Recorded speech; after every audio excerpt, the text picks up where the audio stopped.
saya akan menjelaskan apa saja bahan yang harus dipersiapkan untuk membuat masker dari kain. Penasaran?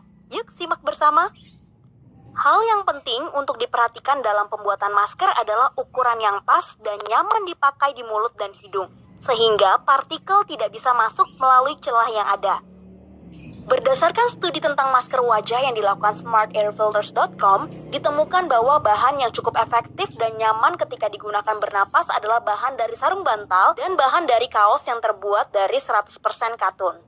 Mengapa? Karena kedua kain ini punya kemampuan yang baik dalam menangkap partikel, dan tidak disarankan menggunakan bahan wool atau kain yang bisa membuat alergi.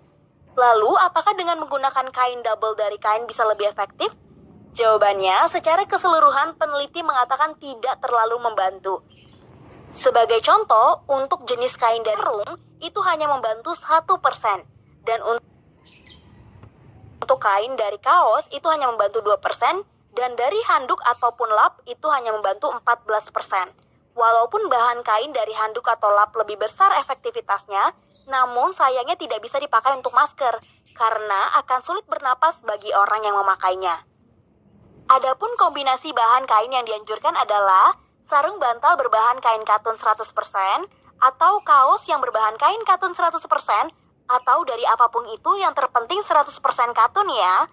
Nah, untuk mendapatkan kain ini, mungkin kamu bertanya-tanya gimana ya caranya?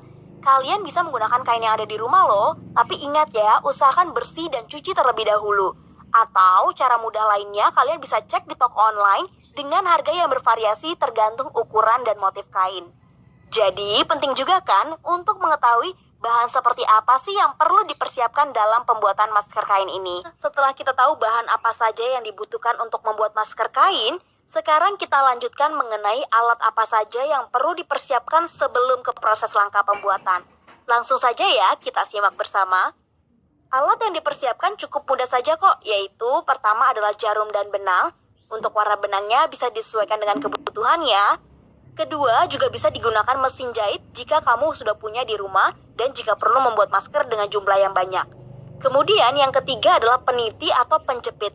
Fungsinya untuk membantu menahan kain pada tempatnya. Jika tidak punya bagaimana? Bisa juga pakai penjepit kertas. Yang keempat, gunting atau cutter. Fungsinya untuk memotong kain. Yang kelima, penggaris untuk mengukur ukuran kain nantinya. Yang terakhir adalah alat setrika yang fungsinya untuk mempertegas pola lipatan pada masker. Namun ini bisa digunakan jika memang perlu. Beberapa alat tadi tentunya tidak sulit untuk didapatkan dan bahkan kalian sudah memilikinya di rumah.